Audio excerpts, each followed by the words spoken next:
This is Stephanie from statisticshowto.com. In this video, I'll explain what a confounding variable is. A confounding variable is basically an extra variable that you didn't account for in your experimental design. And let's say we're running an experiment to figure out whether activity level, that's our independent variable, has an effect on weight gain. And let's say when I'm running this experiment, I ask for a couple hundred volunteers from my organization. I get 100 men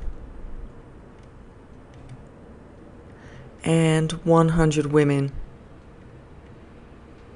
I ask them to tell me how much they exercise every week, and I conclude that the people who exercise more tend to weigh less. Perhaps the major problem with this type of experiment is that I didn't include any controls.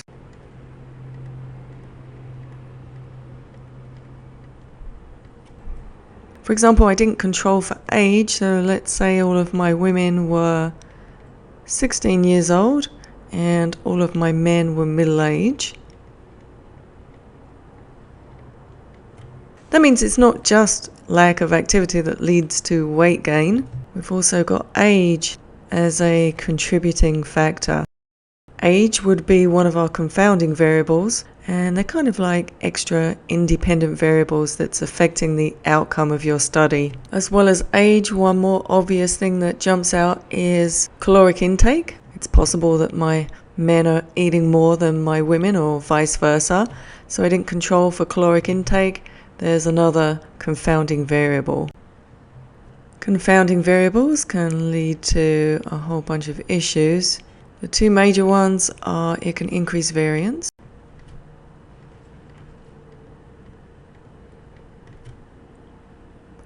The second is it can introduce bias.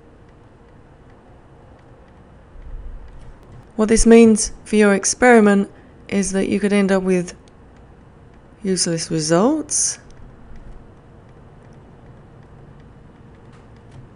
Your experiment could suggest there's a correlation when in fact there isn't. Basically it can make your whole experiment null and void and will make your internal validity pretty much zero. So the question is, how do we avoid having these confounding variables in the first place? There's a few things you can do.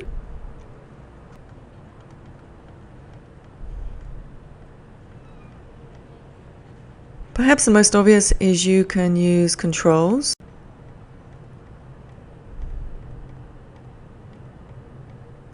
For the weight experiment, I could have controlled for age.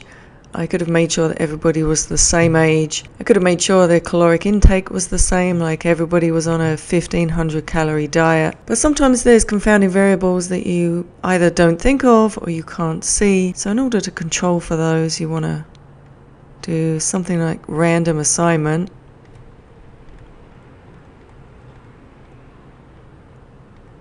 The people in my experiment were all volunteers. That can create problems off the bat. In fact, if you do use random sampling to get your sample, then that can pretty much eliminate all of your confounding variables. If you use a within subjects design, that's where the same people are tested a certain amount of time apart. This can help with avoiding confounding variables, but the trouble is if you've got person A at day 1, and then you're going to use that same subject a month later, say on day 32, anything could happen in this between period to the subjects, so it doesn't make for perfect immunity from confounding variables. And finally, if you have a paired design, you can use a technique called counterbalancing.